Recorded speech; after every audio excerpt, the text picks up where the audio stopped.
Carry on my wayward son. There'll be peace when you are done.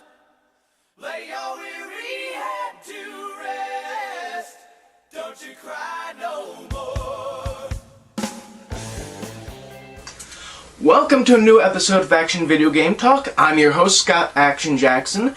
Thanks for joining me today, or tonight, or whenever you're listening or watching this video.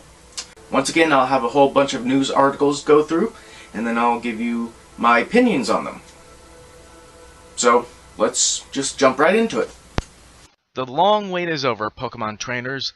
The digital version of the popular trading card game arrives on iPads. The title was soft-launched in Canada last week, and it's now spreading to territories across the globe. The digital version of the game connects to your existing profile, so if you've been playing on PC, all your cards and decks will be waiting for you on your iPad. Cards can be earned or purchased online, and if you play the physical Pokemon game, you can unlock cards online in packed-in codes. So, the Pokemon trading card game is now on iPads.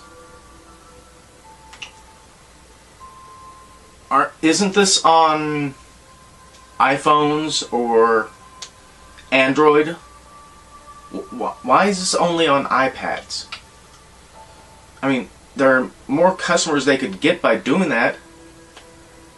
I mean, what's the company's name that's behind this? Maybe it is just the Nintendo.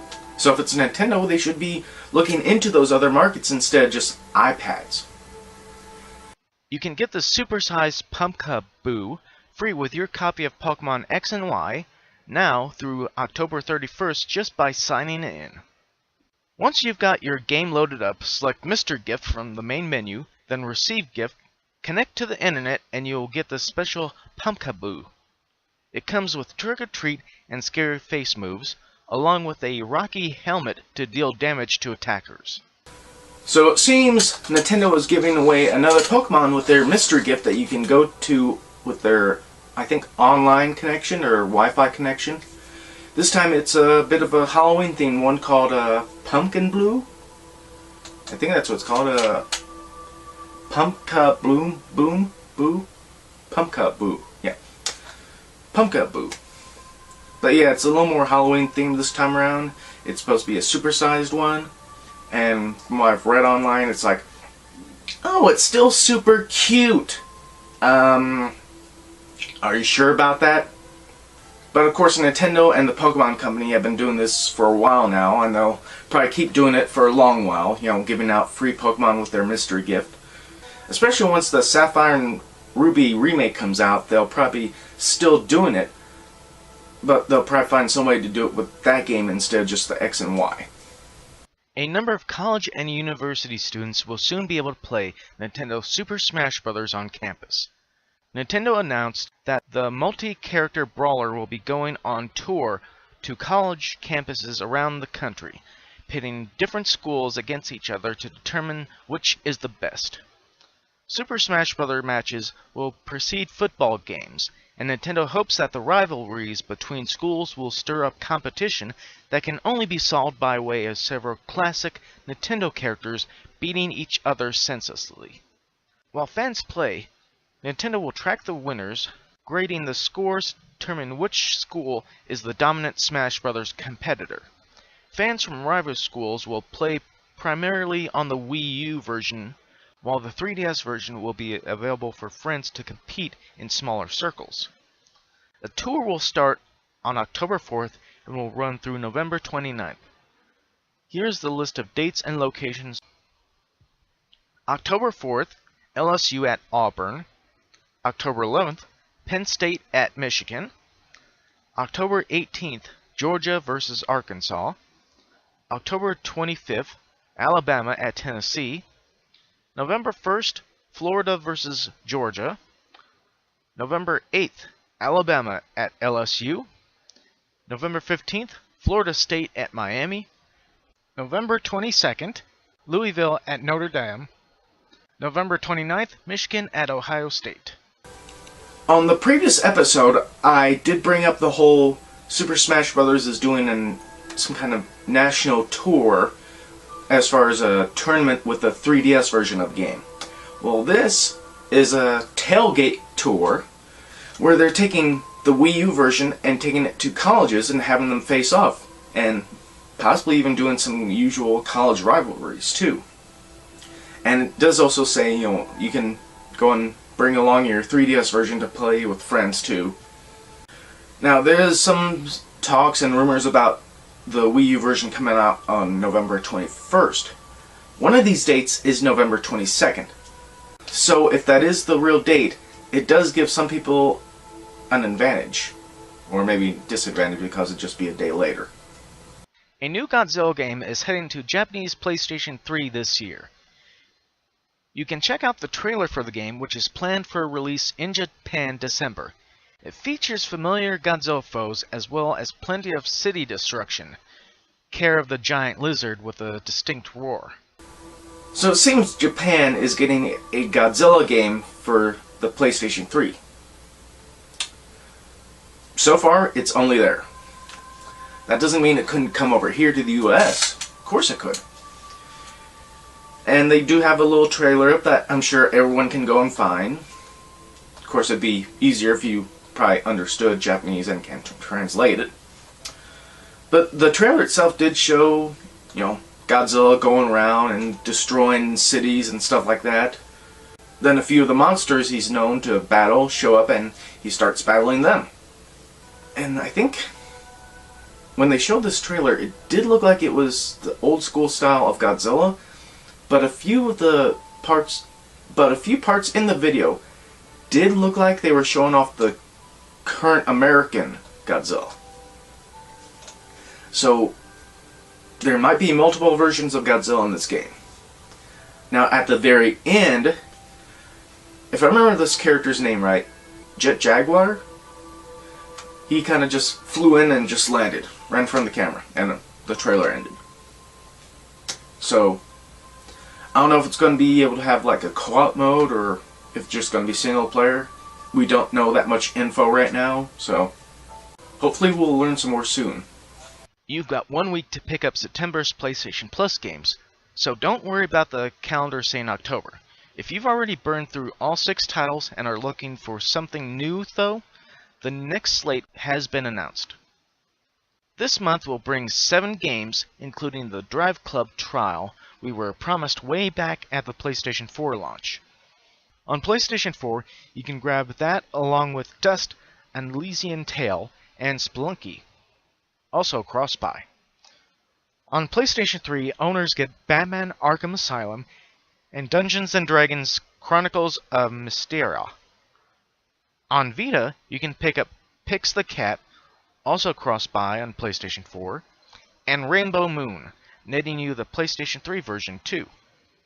These titles will become available after the store refreshes on Tuesday, October 7th. Alright, now on to the PlayStation Plus October titles that we're going to get for free for PlayStation Plus members. For PlayStation 4, you're going to have 2 indie titles, which both of them I haven't heard of. But PlayStation 4 is also going to have a 3rd free one by way of the Drive Club game. On PlayStation 3, you're going to have Batman Arkham Asylum, which should be an instant get for anybody who has a PlayStation 3. The Dungeons & Dragons Chronicle... Was it 1 or 2 games? I don't know. But that's the second one. And then there's 2 for the Vita, which I can't really think of off the top of my head. But the important ones here is the Drive Club one that's free for PlayStation Plus members. It's not going to have everything that's in the final version of the game. And the Batman Arkham Asylum game for the PlayStation 3. Like I said, everyone who has a PlayStation 3 needs to get this game. It's free now, so there shouldn't be an excuse to not get this. Sony has announced 2 The Evil Within, known as Psycho Break in Japan, limited edition PlayStation 4 consoles for Japan. Famitsu reports the custom engraved Jet Black and Glacier White PlayStation 4s will arrive on October 23rd, the same day the game will be released in Japan. The console ships with the game, DLC, and a special steel case book with the soundtrack on CD. Over in Japan, The Evil Within has a different name apparently. It's called Psycho Break. Oh. I never understand why names are different over in other countries. Well, but over in Japan, they're having this special PlayStation 4. Yeah, another special PlayStation 4 in another country.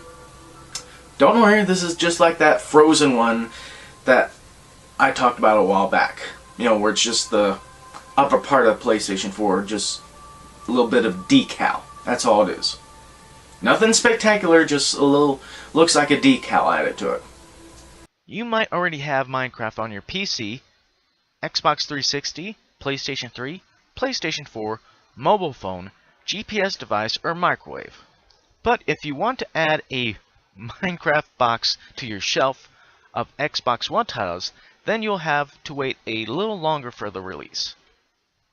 Minecraft Xbox One Edition officially released for download on September 5th, but if you're the kind of gamer who likes to have a physical case for their games so you can look at them on your shelf like trophies, then you might be interested in the retail release of Minecraft for Xbox One. The game officially hits retail stores on November 18th for $19.99. Play areas in the Xbox One edition of Minecraft are up to 36 times larger than they are on the 360, and players can transfer their Xbox 360 creations and most of their downloadable content to the Xbox One. So we now officially have a date for the retail version of Minecraft for the Xbox One. It's going to be November 18th for the usual price of $19.99, which everyone saw that coming considering that's the same price for every version of it, except for the PC version. And the digital version of the Minecraft game on the Xbox One came out September 5th, so the retail copies of video games for the systems usually either take under a month or over a month to actually come out for a physical retail copy. A new batch of skins is coming to Minecraft on Xbox 360 this Friday courtesy of the BBC. Doctor Who, along with some of his companions and greatest enemies, will be coming to Mojang's Blocky Wonder. As previously detailed, the pack includes 6 versions of the Doctor, including Peter Capaldi's take on the character. The Daleks, the Weeping Angels, and some companions are included too. The first skin pack will cost you $2.99. That's right, this is only the first patch. It's safe to say we can expect more Doctors, their companions, and maybe some Cybermen later. So yes, I did report earlier, I think one of the other episodes, about Doctor Who skins coming to the 360 version of Minecraft. But with this one, we kind of see with the images some of the ones being introduced in this Volume 1 or first part of the DLC. Now, from some of these images, you see the 11th Doctor, Amy and Rory, the Silence, it looks like, the Daleks, sorry if I'm getting that name wrong, and finally the Weeping Angels, which, one thing you should always know about the Weeping Angels, don't blink. But yeah, once again, this DLC costume pack is just going to be $2.99, $2.99. Yeah, everyone will be jumping all over this, especially Doctor Who fans. So that's it for this episode of Action Video Game Talk. Once again, thanks for joining me today or tonight, however way you're watching or listening to this episode. Later on, I will be posting the separate clips if you want to check those out.